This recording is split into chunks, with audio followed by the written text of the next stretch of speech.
Días a todos y cada uno de nuestros hermanos que nos acompañan aquí en el lugar y aquellos que nos están siguiendo también por las redes, los queremos saludar en el nombre de nuestro Señor Jesucristo. Los niños pueden pasar ya a su clase. Esta es una hermosa mañana, ¿verdad? Amén. Cuando nosotros tenemos la oportunidad de hacer por lo cual nosotros nacimos, lo que complace a nuestro Dios, es una hermosa mañana, es un hermoso día el poder servir de la manera que Dios nos hizo, ser tal cual Él nos hizo. Bien, el tema que les traigo hoy, les propongo hoy, es el yugo, lo he titulado El yugo de Jesús. En la Biblia se mencionan muchas veces la palabra yugo. Y antes de hablar de su significado espiritual, debemos estar claros de lo que es y para qué sirve. Era muy común en la antigüedad, actualmente ha caído en desuso.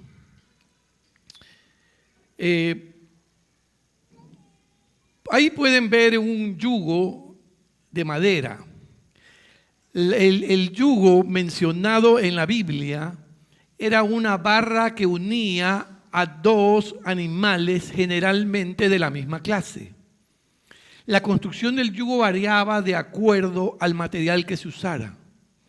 A menudo era una pieza de madera, como el que estamos viendo en la imagen, curvada en los extremos, y esa barra se unía con dos piezas de madera que iban al cuello del animal, que rodeaban el cuello del animal, de los bueyes en muchos de los casos, con el propósito de unir sus fuerzas y jalar un arado o una carreta o algo similar a eso. En los tiempos bíblicos también se usaba el yugo en ocasiones para llevar esclavos, para atar a seres humanos y llevarlos como esclavos. También era para mantenerlos cautivos como esclavos por medio de un yugo que no los dejara movilizarse. En la Biblia se usa para describir varias cosas. Figurativamente, cualquier carga impuesta sobre otro o cualquier medio de sujeción se consideraba un yugo. Por esta razón, Jesús mencionó el yugo en una metáfora en su enseñanza. La metáfora sería muy bien comprendida al usarla como un símbolo de la esclavitud a la ley o la esclavitud al pecado. Entonces, primeramente, tenemos en un sentido negativo, el yugo en la Biblia es un símbolo de esclavitud y servidumbre. En un sentido positivo, la Biblia lo usa, el término yugo, para describir la sumisión a Dios y a su ley. Y también la Biblia usa el término yugo en un sentido general para describir dos personas o dos cosas que se hayan conectadas o unidos en algo. Al estudiar la Biblia, a lo largo de ella, este término resulta importante porque nos da la impresión de que los seres humanos siempre estamos cargando algún tipo de yugo. Hoy vamos a hablar de varios yugos. La gente dice a veces mi cruz que tengo que cargar, pero se está refiriendo realmente al yugo. Vamos a hablar de varios yugos diferentes que se mencionan en la Biblia para descubrir dónde estamos y qué se aplica a nuestras vidas y circunstancias actuales. Siendo así, el primer yugo que menciona la Biblia es el yugo del enemigo. Dios está hablando y miren lo que dice en Levítico 26, 11 al 13. Estableceré mi morada en medio de ustedes y no los aborreceré. Caminaré entre ustedes. Yo seré su Dios y ustedes serán mi pueblo. Yo soy el Señor su Dios que los saqué de Egipto para que dejaran de ser esclavos. Yo rompí las coyundas de su yugo y los hice caminar con la cabeza erguida. De hecho, en el versículo 12, donde dice, caminaré entre ustedes, yo seré su Dios y ustedes serán mi pueblo, este mismo versículo se cita en el Nuevo Testamento, en 2 de Corintios capítulo 6, con relación a la iglesia. Este versículo que leímos proféticamente hablan de nuestros días y las vidas que estamos viviendo nosotros como iglesia ahora. Egipto era un tipo de mundo y el faraón de Egipto era un tipo de Satanás. Y la verdad es que hemos sido redimidos de Egipto y de toda obra del enemigo que puso sobre nosotros y nos hizo inclinarnos a Él. Cristo rompió las cuerdas que nos amarraban a ese yugo. Cristo nos ha liberado de ella. Miren cómo lo dice en Primera de Juan 3, en la segunda parte del versículo 8. Para esto apareció el Hijo de Dios, para deshacer las obras del diablo. Así que el yugo del enemigo que había hecho que el pueblo de Dios se doblegue y sea subyugado a servidumbre, gracias a Cristo ha sido roto ese yugo. En el libro de Lamentaciones dice, pecador, la transgresión es un yugo. ¿Y qué pesado yugo puede ser? Cuanto más repites un pecado, se vuelve cada vez más familiar y más fuerte y más pesado. Se volverá ese yugo en tu vida una carga insoportable. Pero se refiere a toda obra del diablo. Se refiere al pecado, a la enfermedad, a la opresión, a la vergüenza, al miedo. Y Cristo vino a destruir todas esas cosas. Y la buena noticia es que Jesús ya hizo el trabajo.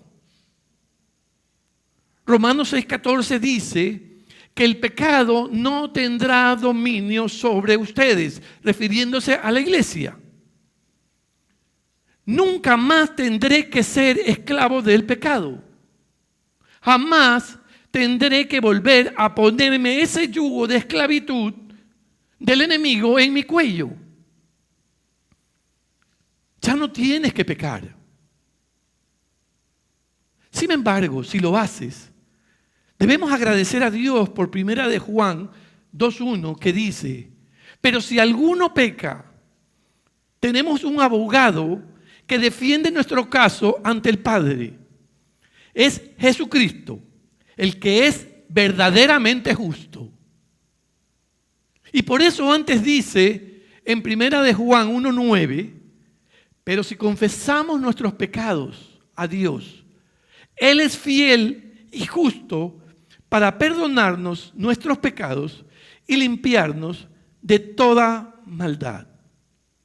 Si lo haces, si pecas, te arrepientes, confiesas tu pecado a Dios, y quizá el diablo pueda estar parado allí junto a ti con un yugo y una cadena, pero tú le puedes decir, no, a mí no me volverás a poner eso, no me pondrás eso. Y Jesús se va a poner entre tú y el diablo y le dirá, así es, Él es mío, así es, ella es mía. Nunca más tendrás que usar el yugo de esclavitud al pecado. Jamás. Gracias a Dios, Cristo nos ha hecho libres de ese yugo. Ahora veamos un segundo yugo en la Biblia. El yugo de las sobreexpectativas y demandas de los demás.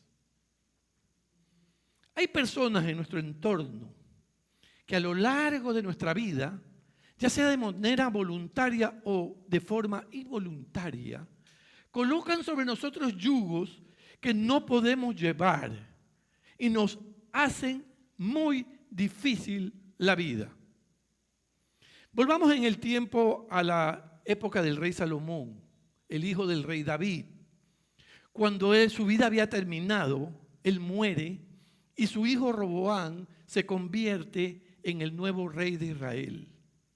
Cuando Roboam es investido, todo el pueblo viene a él porque sus vidas se habían vuelto muy difíciles bajo el reinado de su padre Salomón. Y esto es lo que el pueblo le dijo a Roboam en 2 de Crónicas 10, 4 y 5. Dice, su padre hizo pesado nuestro yugo. Ahora pues, aligere la dura servidumbre de su padre y el pesado yugo que puso sobre nosotros, y le serviremos. Entonces, él les dijo, vuelvan otra vez a mí dentro de 3 días. Y el pueblo se fue. Entonces, al tercer día, la gente volvió y esto es lo que pasó. Entonces vino Jeroboam con todo el pueblo a Roboam al tercer día, como el rey lo había dicho. Vuelvan a mí al tercer día. El rey les respondió con dureza, pues el rey Roboam había despreciado el consejo de los ancianos y les habló conforme al consejo de los jóvenes, diciendo, mi padre les hizo pesado su yugo, pero yo lo haré más pesado. Mi padre les castigó con látigos, pero yo los castigaré con escorpiones. Debido a esa respuesta del rey Roboam, 10 de las tribus se fueron ese día y declararon que Roboam no sería su rey. Y establecieron su capital en Samaria. Y por generaciones Israel estuvo dividida. Estaba de un lado la nación de Judá, compuesta por la tribu de Benjamín y la tribu de Judá, y su capital era Jerusalén. Y por otro lado tenían a las 10 tribus con su capital en Samaria. Esto sobrevino en peleas y derramamiento de sangre por generaciones desde aquel día.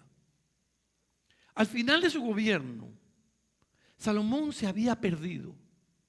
El hombre que nos dio el libro de Proverbios, el hombre a quien Dios le dio gran sabiduría, desobedeció algunos de los mandamientos de Dios.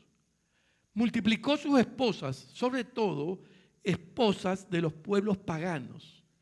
Y ellas apartaron el corazón del rey y lo llevaron a la idolatría. Y sobrecargó al pueblo. Puso fuertes impuestos al pueblo que no podían sostener. Y como si fuera poco, introdujo el trabajo forzoso otra vez. Esto hizo que Israel tambaleara y apenas sobrevivía a esta tiranía. Ahora Roboam dice, yo lo voy a empeorar.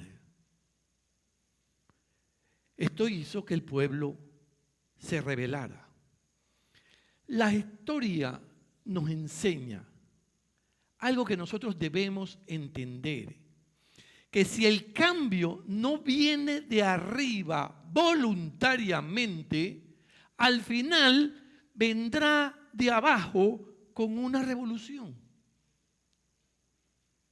La relación aquí es de un rey y sus súbditos. Pero esta relación puede aplicarse a cualquier otro tipo de relación. Un jefe con sus empleados. El jefe pone demandas exageradas y sobre expectativas de lo que espera de sus empleados. El jefe trata de poner un yugo sobre ellos que nunca podría soportar ni él mismo. Especialmente esto pasa cuando el jefe cree que compró a su empleado y no se trata de una relación laboral. Hay algunos jefes que han trabajado duro y tienen ciertos rasgos y cualidades importantes y han logrado mucho. Por ello son admirables. pero muchos de ellos no trabajaría para ellos porque son crueles en el trato con sus empleados. Pero no sería justo si no miramos la otra cara de la moneda, donde hay empleados que esperan que les paguen un muy buen salario teniendo una muy mala ética de trabajo. Tienen oportunidad de avanzar y ayudar al desarrollo de la empresa y no lo hacen.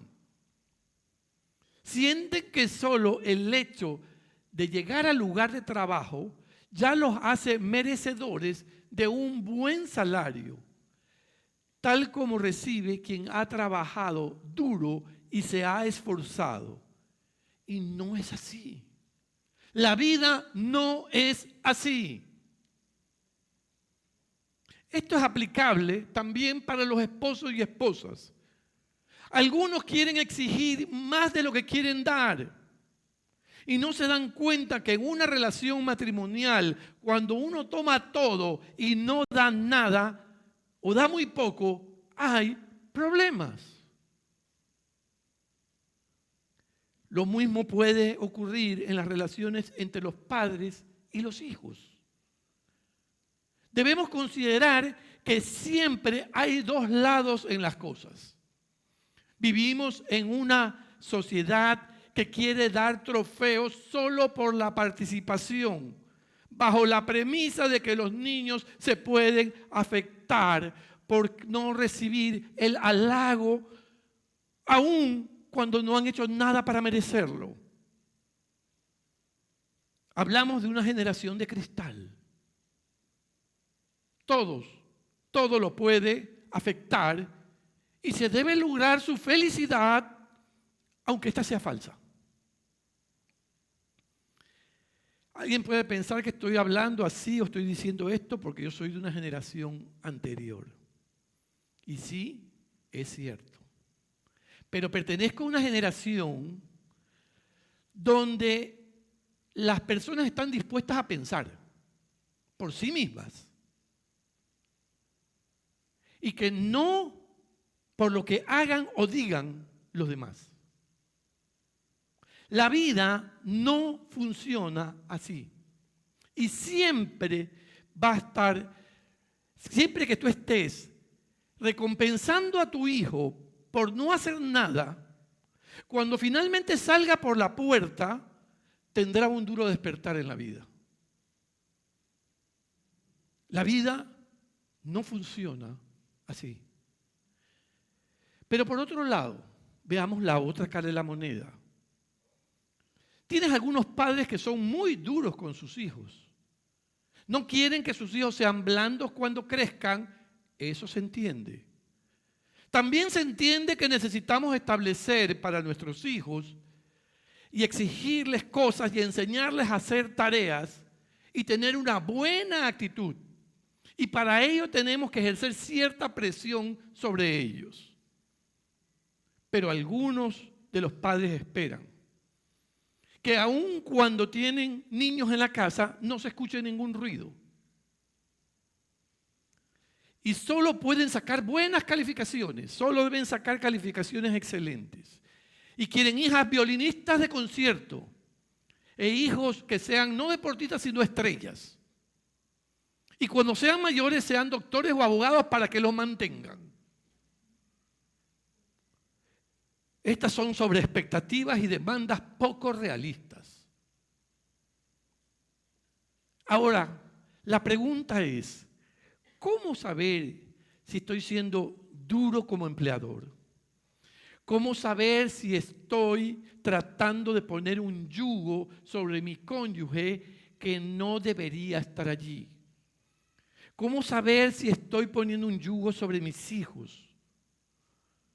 La solución es muy simple. Escúchalos. Es lo que Roboam no hizo. La Biblia dice que cuando las personas vieron que Roboam no los escuchaba, decidieron rebelarse e irse. Escucha a los demás. Te están hablando todo el tiempo a través de sus palabras, su acción y su actitud. Aprende a mirar, hay que aprender a escuchar y sobre todo, habla con Dios. Dios te mostrará aquello que debes corregir, aquello que tú debes hacer. Mire lo que dice Santiago 1:5, dice: si a alguno de ustedes le falta sabiduría, pídasela a Dios y Él se la dará, pues Dios da a todos generosamente sin menospreciar a nadie. Dios te mostrará y te dará sabiduría y te dirá lo que debes hacer. Veamos un tercer yugo, el yugo de la ley. Hablamos del yugo de la ley cuando hablamos del yugo que se forma en nosotros al tratar de cumplir la ley para ser salvos o para de esta manera agradar a Dios. Leemos en Hechos de los Apóstoles que la iglesia se reunió en Jerusalén porque había una secta de fariseos creyentes. Ellos creían que Jesús era el camino. Ellos creían en la salvación, pero pensaban que cualquiera que sea salvo también debía cumplir la ley de Moisés. De lo contrario, su salvación no sería legítima o no sería completa. Eso lo vemos en Hechos de los Apóstoles 15:5.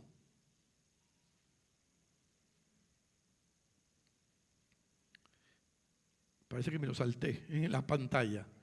Dice: pero algunos de la secta de los fariseos que había creído que se levantaron, pero algunos de la secta de los fariseos que habían creído se levantaron diciendo: es necesario circuncidarlos y mandarles que guarden la ley de Moisés. Y en el versículo 10 y 11 dice lo siguiente: ahora pues, eso es lo que Pedro le respondió a estos fariseos. Ahora pues, ¿por qué tientan a Dios poniendo sobre el cuello de los discípulos un yugo que ni nuestros padres ni nosotros hemos podido llevar? Creemos más bien que somos salvos por la gracia del Señor Jesús, de la misma manera que ellos también lo son. No se salvan por cumplir la ley o por hacer buenas obras, sino por la gracia a través de la fe en el Señor Jesús. Debemos comprender que la ley es buena, revela nuestra pecaminosidad, nos muestra que necesitamos un Salvador, nos señala a Jesús, pero la ley no nos salva. La Biblia nos enseña que la ley debe servir como un maestro para llevarnos a Cristo.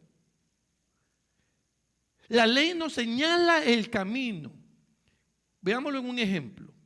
La ley dice: no lo harás, no hagas esto, pero yo lo hago de todas formas.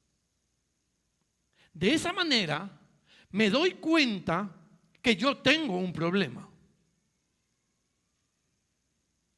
Algo que no puedo conquistar por mí mismo.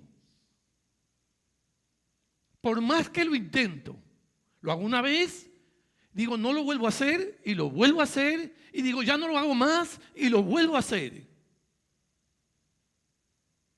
Me lleva a entender que necesito algo o alguien más grande que yo para poder hacerlo. Y ese es el propósito de la ley. Les repito, somos salvos por gracia a través de la fe en el Señor Jesús, sin las obras de la ley. Muchos cristianos tienen claro esto y lo entienden bien. Entonces, ¿cuál es el problema? El problema es que hoy, al igual que entonces, muchas personas comienzan a apartarse de repente de la gracia de Dios, viviendo sus propias buenas obras para justificarse y obtener el favor de Dios. ¿Sabe? Mi padre llegó a su vejez a los pies de Cristo. Y yo tuve una conversación con él precisamente justo antes de empezar la pandemia, que estuve en Miami. Y tuve una oportunidad de estar a solas con él por varias horas, sin saber que esa sería mi última conversación que yo tendría con él antes que la demencia senil tomara su mente y lo abstrajera del mundo que lo rodea. Él me decía con su corazón preocupado que había cometido muchos errores en su vida y que había llegado tarde a los pies de Cristo. Él pasaba todos los días por horas sentado en su sillón leyendo la Biblia, como procurando recuperar el tiempo perdido, movido por una culpa interior que le hacía pensar que de alguna manera Dios estaba perpetuamente desilusionado de él. Él esta mañana pasó a estar en la presencia de Dios. Pero yo aquel día tuve una conversación con él y le dije, no, Padre. Algunos llegamos con las lluvias tempranas y otros llegan con las tardías.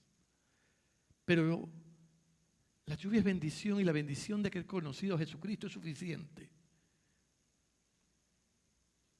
Lo pasado quedó atrás. Tú eres una nueva criatura. Y debo pensar que las últimas 2 semanas en que no comió ni bebió nada, estuvo en un ayuno, antes de estar en la presencia de Dios, de pasar a su presencia el día de hoy. Volviendo al tema, muchos, al igual que mi padre, comparten ese sentimiento de desilusión que le causan a Dios. Piensan que Dios puede tolerarlos, pero piensan que su vida realmente es una decepción y piensan que Dios está medio enojado con ellos y apenas los soporta. Por eso incluso procuran no pedirle algo a Dios a menos que sea muy necesario. O buscan la intermediación de alguien para que esa persona ore por ellos y le pida a Dios, porque sienten que a mí no me va a oír, pero a esta persona sí la va a oír. Cada cierto tiempo le prometen a Dios que van a portarse bien y siguen una línea por unos días y se alegran porque creen haber conseguido un gesto temporal de aprobación de parte de Dios. Definitivamente no. Hermanos, no. El reino no funciona así. No somos aceptados por Dios gracias a nuestras buenas obras. Somos aceptados por Dios por lo que Jesús hizo en el Calvario. Escucha esto y por favor enmárcalo en tu mente y guárdalo en tu corazón. Nuestra vida correcta no inspira a Dios a ser bueno con nosotros.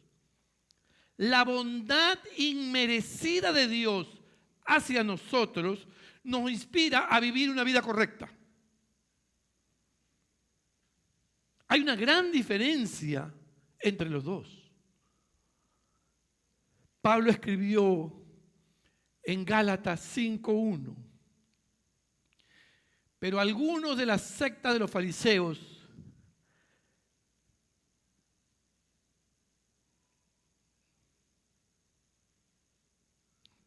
aquí yo cometí el error que creo que copié lo anterior.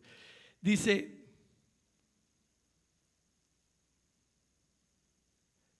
Gálatas 5:1 dice así: Cristo nos libertó para que vivamos en libertad.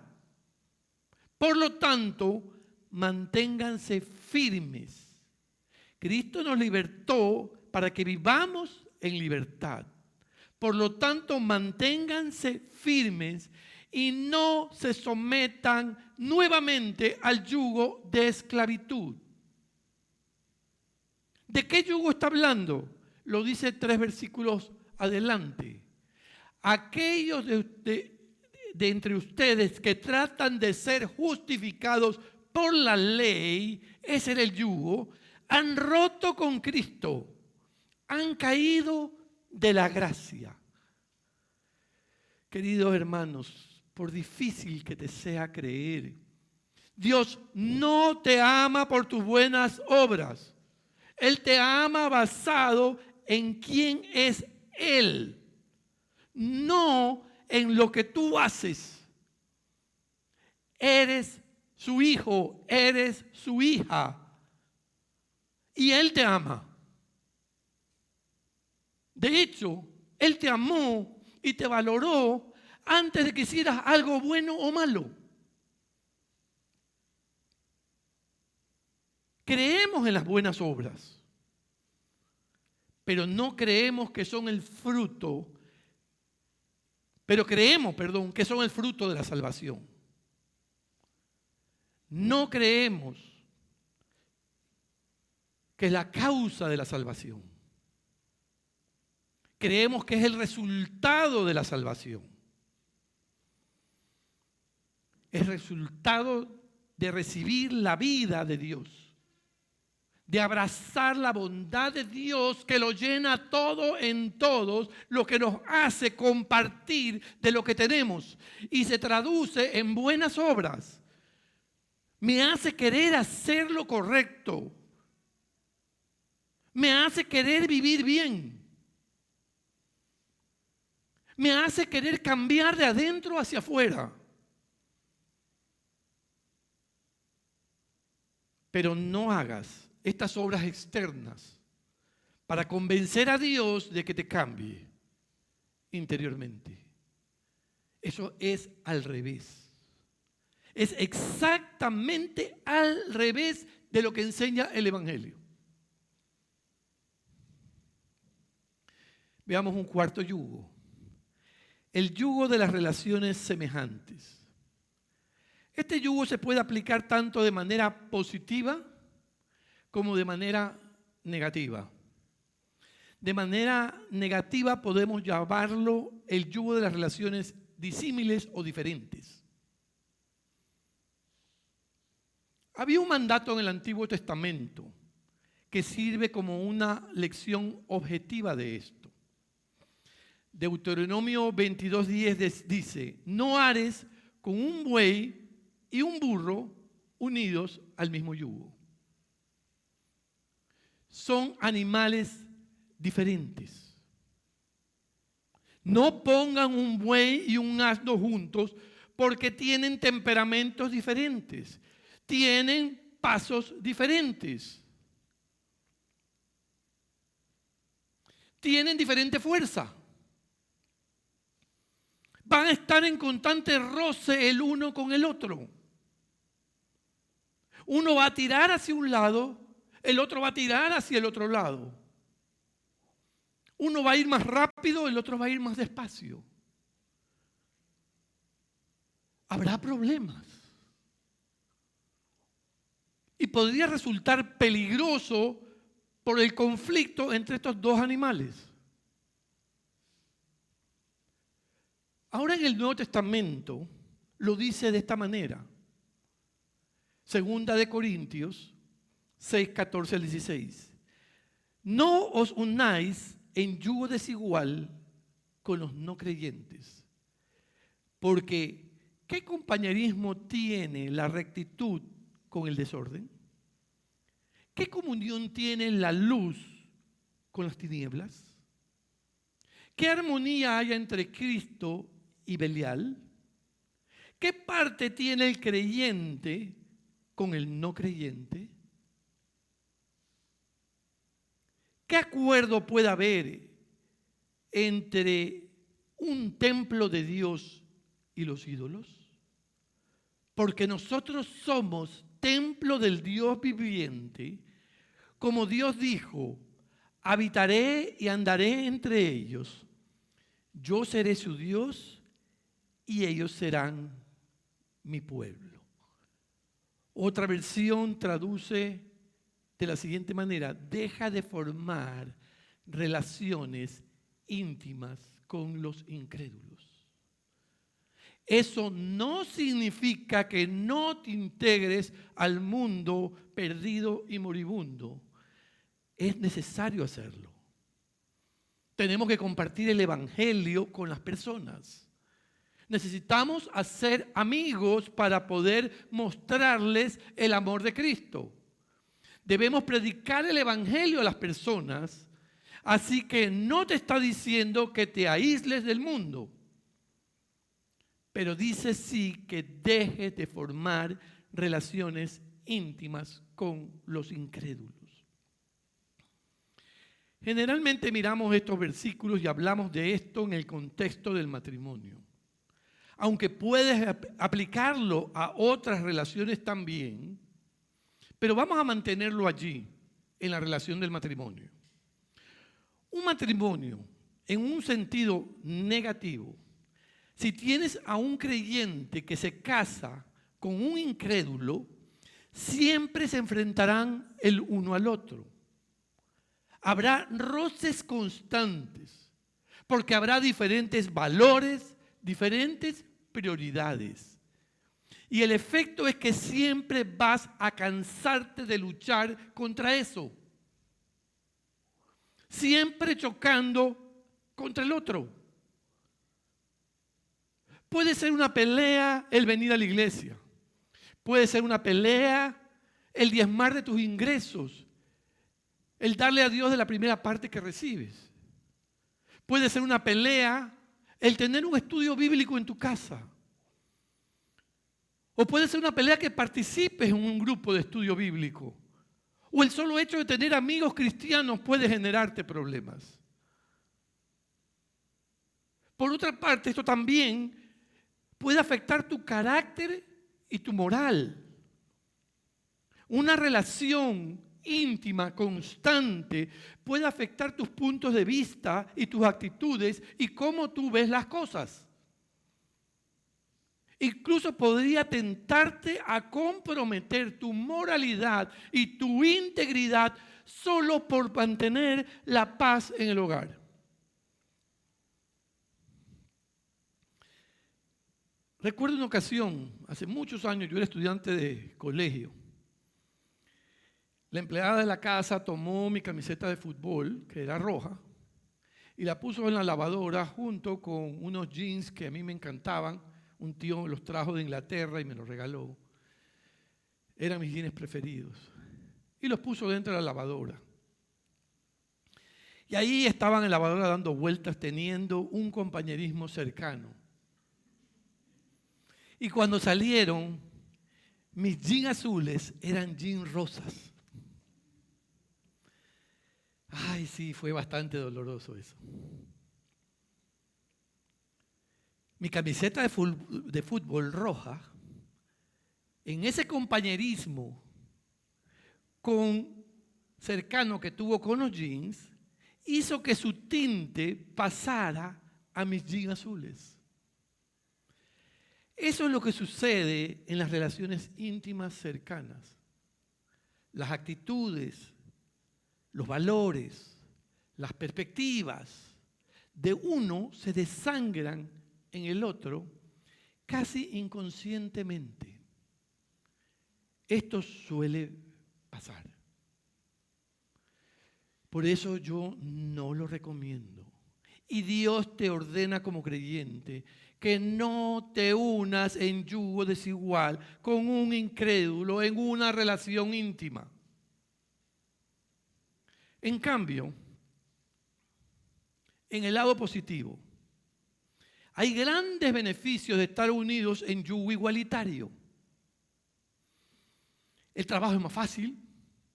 Ambos están tirando de la misma carga al mismo tiempo con fuerza parecida, lo que hace que el trabajo sea mucho más fácil. Se alientan mutuamente y generalmente cuando uno está anímicamente abajo, el otro está arriba y puede ayudarlo. Pueden compartir su relación con Dios. Pueden orar acerca de cosas juntos. Y lo más probable es que sus hijos sirvan a Dios.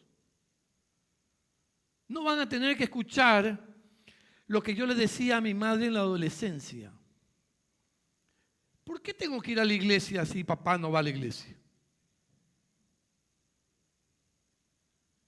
Les recomiendo mucho estar en yugo igualitario. Es una situación mucho mejor que estar enganchado a un asno siendo tú un buey.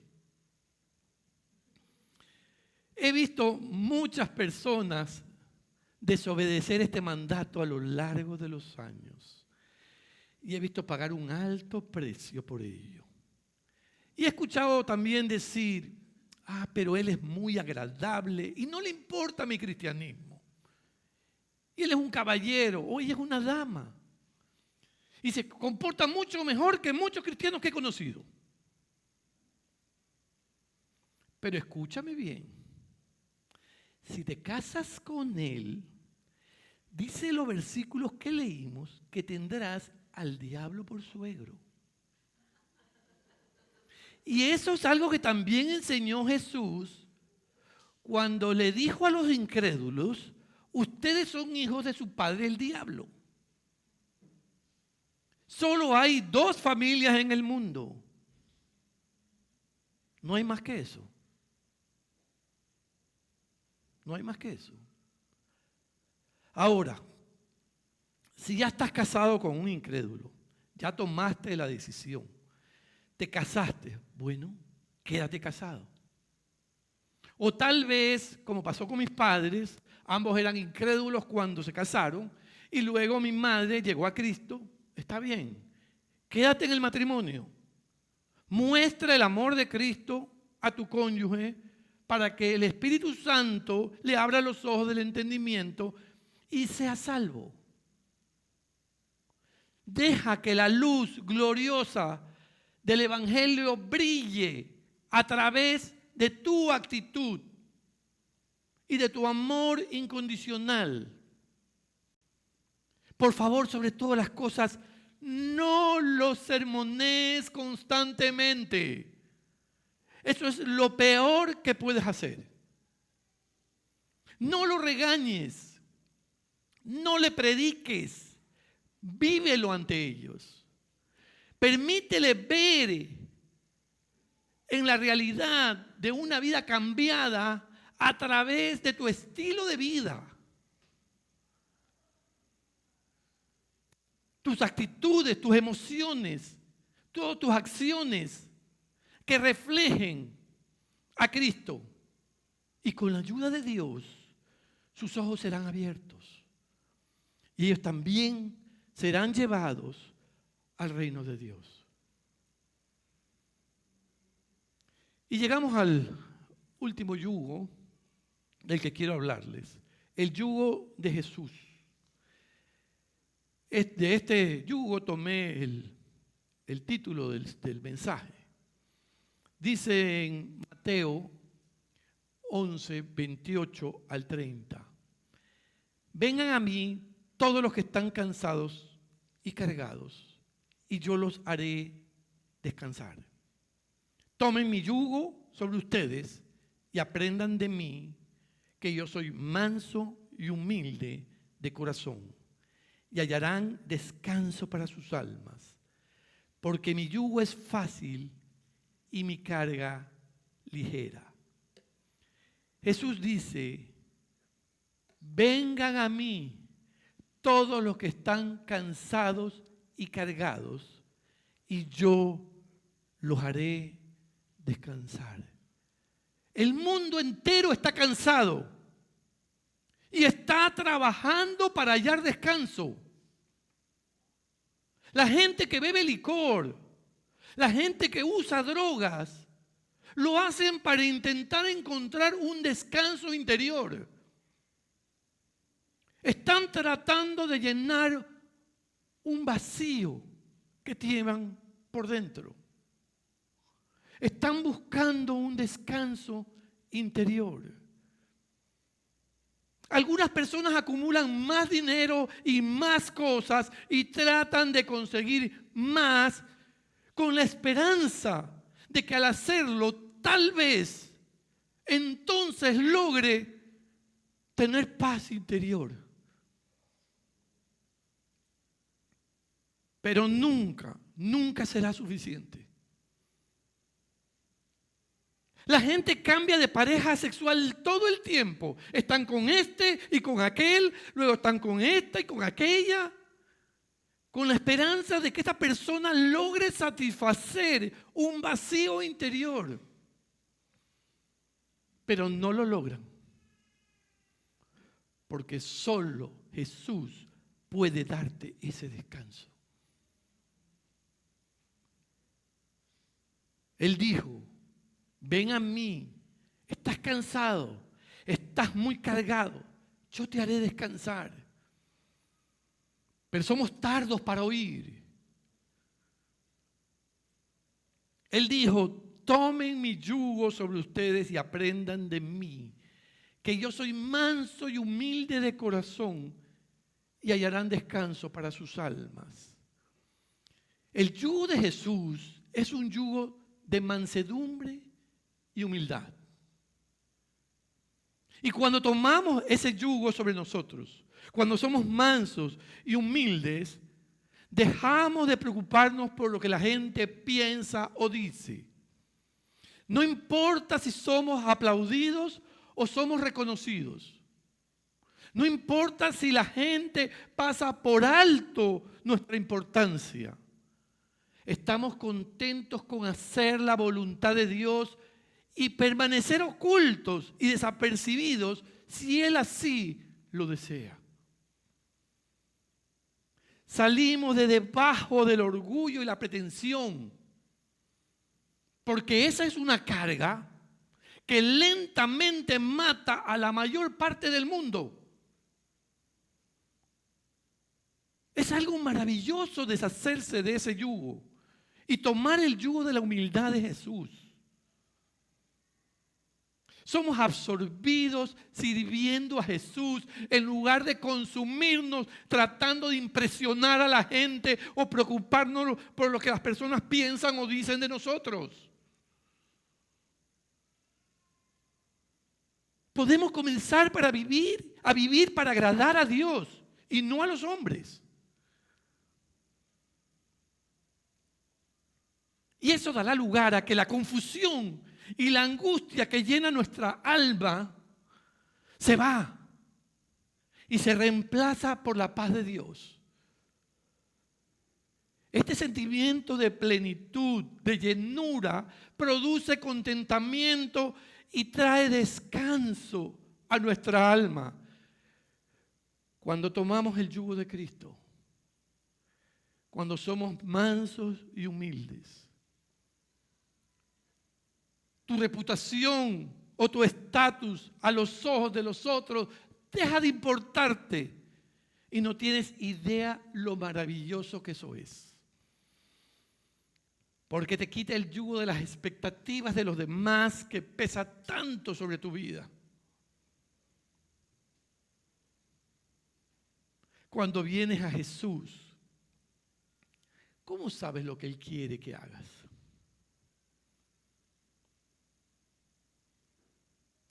Antes tomaban un yugo y unían a un buey viejo con un buey más joven, donde el buey viejo era el líder. Melissa, ven acá un minuto, ven un segundo. Ella va a ser mi buey joven y yo voy a ser el buey viejo. Póngase de este lado. Vamos a decir que este brazo mío es el yugo, ¿no? Y entonces el buey viejo va y la gira y lleva y para y avanza y para y la detiene. Y la gira por esta manera de que el yugo, gracias, el yugo lo va haciendo que ella sienta un empujón que la lleva, un jalón que la detiene, un empujón que la gira, y de esta manera puede hacerlo de una manera natural. Jesús dijo: lleva mi yugo sobre ti. Lo que dice es que estamos unidos a Cristo. Él es el buey viejo, nosotros somos el buey joven. Y que habrá un empujón interno que lo hace el Espíritu Santo, que nos dice adelante y nosotros avanzamos. Un alto, algo que nos jala, es un gira hacia este lado o hacia el otro. Se convierte en la cosa más natural del mundo. ¿Cuándo? Cuando tienes el yugo de Cristo. Él te enseñará. Cuando estés unido con Él. Es una manera maravillosa de vivir la vida. Esa es la vida abundante que Él nos prometió. Hace unos días alguien me preguntaba: ¿cómo haces para escuchar a Dios? Es simple. Debes ponerte el yugo de Jesús. Y Él te va a hablar. Él te va a enseñar. Él te va a dirigir. Tú lo vas a oír. Lo vas a sentir. Porque su yugo te está dirigiendo. Si no tienes el yugo de Jesús, debes ponerte su yugo. La Biblia dice que todo el que clame en el nombre del Señor Jesús será salvo. Y eso te incluye a ti, a todos los que están aquí y a los que nos están viendo. Él no te va a rechazar. Hay un Dios en el cielo que conoce tu nombre y que quiere unirse en yugo contigo. Que quiere que hables con Él y que camines con Él y que lo escuches. Necesitamos clamar en nombre de su Hijo hoy y ser salvos. Y jamás te arrepentirás. Si hay alguien en este salón que no haya aceptado a Cristo en su corazón y lo quiere hacer hoy, hoy es un gran día para hacerlo. Puede levantar su mano y no mire que alguien lo está mirando. No mire, no piense en lo que están pensando los que lo rodean. Si hay alguien aquí, puede levantar su mano.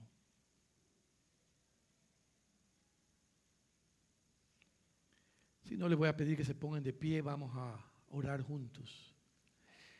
Para pedirle al Señor que cada uno de esos yugos que son negativos podamos romper, porque Él ya rompió. Pero nosotros aún creemos que nos tiene.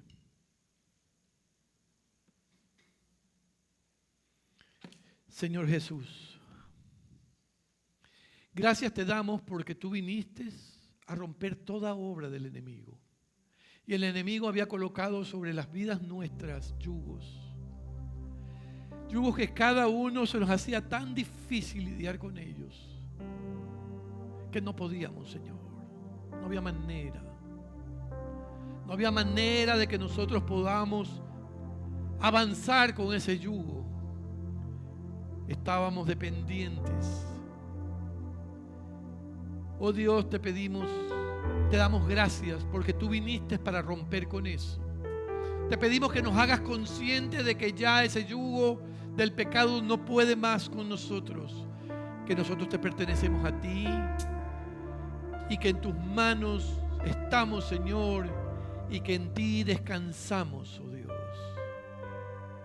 Señor, te pedimos también que nos dé sabiduría para no ser yugo ni opresión a nadie de quien nos rodea. Sean estos empleados, sean estos cónyuges, sean estos hijos o cualquier relación que tengamos a nuestro alrededor.